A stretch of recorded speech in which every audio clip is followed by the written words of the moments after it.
Well, it now seems like it's a matter of when and not if San Diego State gets a Pac-12 invite, and we now know, thanks to a great interview and article from Dennis Dodd with JD Wicker, the athletic director at San Diego State, that the AD there knows not only how to sell his school, but how to leverage the Big 12 against the Pac-12. Interesting details coming up that we'll cover in this video. If you have not been to the channel before, I am John Kurtz. We talk college football and college basketball from a Big 12 slant on this channel and talk all things conference realignment. I'm live twice a week. I drop other content. Make sure you subscribe and then click the bell to know when it is that I'm dropping content and going live throughout the week.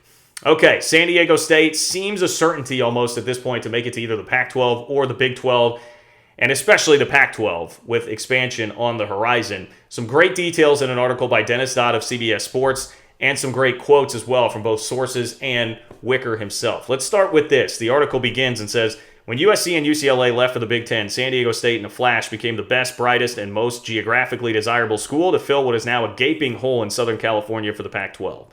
No lies detected there. That is pretty accurate. It says after years of priming itself in hopes the West Coast flagship conference would notice, SDSU doesn't have to flirt anymore. The moment has met SDSU, roaring down I-5 from LA to meet the school on what seems to be the Aztecs terms, which is interesting here. This no longer seems like San Diego State is really having to beg to get into a league. They may be able to dictate some of the terms here and have some leverage on the Pac-12. Here's a quote from Wicker. It says, we basically went from, hey, you're doing a good job, your break is coming, to you're the only team in Southern California that plays FBS football that is not in the Big Ten. And that is very true. Those are how the dynamics have changed and shifted here to put San Diego State in more of a position of power. Here's a quote from Dodd that is from a high-ranking industry source. He says, quote, it's not an if, it's a when, said a high-ranking industry source regarding SDSU's future opportunity to join the Pac-12. So not just my words here at the beginning of the video, I got them from the article, which again is cited as a high-ranking industry source. Dodd points out, though, still, this being realignment, there are never any guarantees, and that is very true. We've all learned that. The article goes on, officially, the Pac-12 has said it will consider expansion once it signs a new media rights deal. Sources tell CBS Sports that deal is expected to be made in the first quarter of 2023 with Amazon or another streaming service and ESPN. All right, in line with everything basically that we've seen reported and said about the Pac-12 TV deal. Expansion would follow. Regardless, it must happen fast with USC and UCLA leaving for the Big Ten in 2024. Unofficially, there's an assumption in the industry that the Pac-12 has no choice but to plug up its Southern California hole with SDSU. Here's a quote from Wicker. He says, people in this town will lose their mind if, in the same academic year, they get a brand new football stadium and San Diego State goes into the Pac-12. And it certainly seems like we are headed that way with Snapdragon Stadium, a gorgeous facility with all sorts of options for drinks and food, kind of a party sort of environment that's been created there at San Diego State. Wicker, a little more info about him, was already considered one of the industry's most influential ADs. He recently spoke with Mississippi State, his alma mater, about its vacant AD job before they hired Oklahoma Deputy AD Zach Selman. But if things progress as planned, Wicker might become a Power 5 AD by staying put, which is very true. And frankly, I'll throw this in. I feel very good for the people of San Diego and supporters of San Diego State who have lost the Chargers and deserve this opportunity with certainly all the work that they have put in here and with how successful the men's basketball and football program has been recently. San Diego State is definitely deserving of getting this sort of opportunity. The article says San Diego is a top 30 market, not the number 2 market as Los Angeles can claim, but still a stake in the Southern California ground.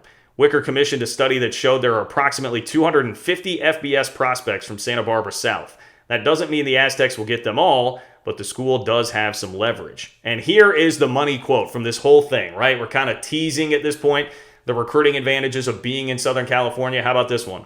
Quote, you want San Diego State in your league at a full media rights share because you don't want us in the Big 12, Wicker said. All the Big 12 schools would have a reason to come to Southern California to recruit.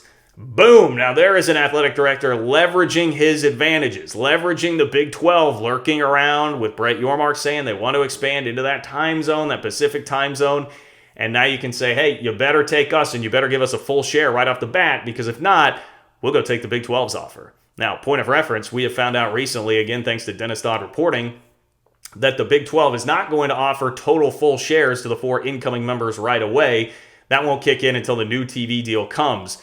So that would be a little bit different here, but kudos to San Diego State for utilizing all the leverage that they have here. Hey, you better invite us fast, and you better invite us with a full share, because otherwise we have options. And that is a great position for San Diego State to be in. And this is a smart athletic director who not only recognizes that, but is willing to not just say it behind closed doors, but also publicly apply a little bit of public pressure here. I'm sure San Diego State's in the same boat like a lot of Pac-12 fans, getting antsy about how long it's taken to get this TV deal done, which Pac-12 has repeatedly said is the precursor to actually having expansion then come. Moving on in the article, it says, it is common practice for schools moving into a Power 5 league to start at a lesser share of media rights revenue and graduate to a full share over a period of time. Big 12 Commissioner Brett Yormark has been public about his desire to expand into the Pacific time zone. But getting the Aztecs to the Big 12 would take some convincing of that league's presidents and ADs. There would be similar travel concerns as the Big 12 as there were when the Big 10 added USC and UCLA. This is an interesting comp here, okay, so pay attention to this. He says 10 years ago, the remnants of the old Big East briefly formed a league that stretched from Connecticut to South Texas to San Diego. The idea never gained traction. TCU went to the Big 12, Boise State and SDSU stayed in the Mountain West, then the American Athletic Conference formed with the remaining schools.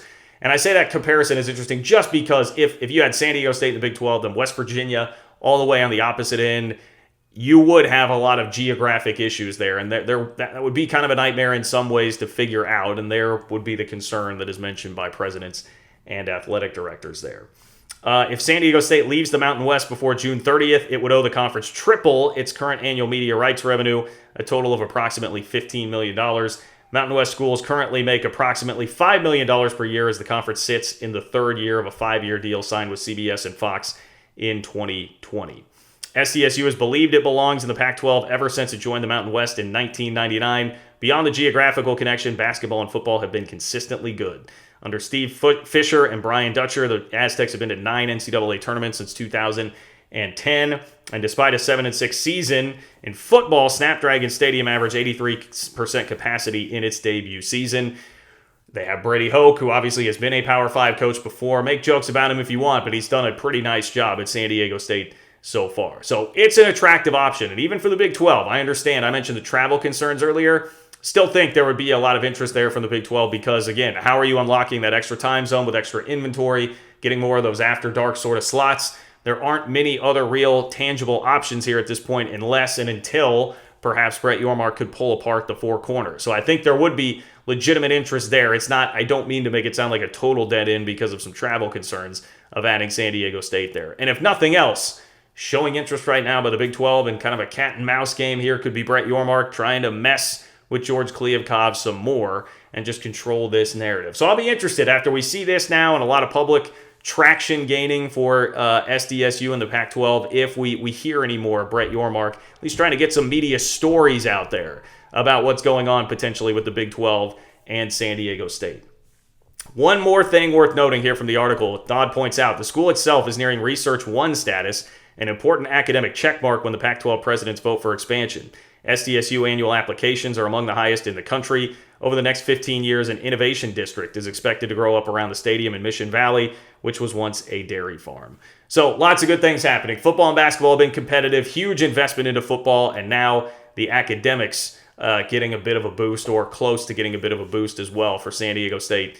Round out really their profile and their case to become a Power 5 school soon. So I don't know that a lot of this information is really breaking anybody's mind here. I think we have known a lot of these things, but it now seems to be gaining more mainstream steam, especially as we move toward the Pac-12 has consistently said they're expecting to get a TV deal done within this first quarter, which would mean that expansion is not too terribly far away for a school like San Diego State. So Aztec fans, seems like you are in prime position right now to be playing Power 5 football and basketball very, very soon. And I, for one, am very much happy for you, whether that's in the Pac-12 or the Big 12. Once again, if you have not subscribed to this channel, please consider subscribing and clicking the bell to make sure you know when I'm going live, you know when I'm dropping content, talking college football, college basketball from a Big 12 slant, and all things conference realignment here on this channel. You can also support me on Venmo. It's John-Kurtz-4. Really appreciate all of you guys who do.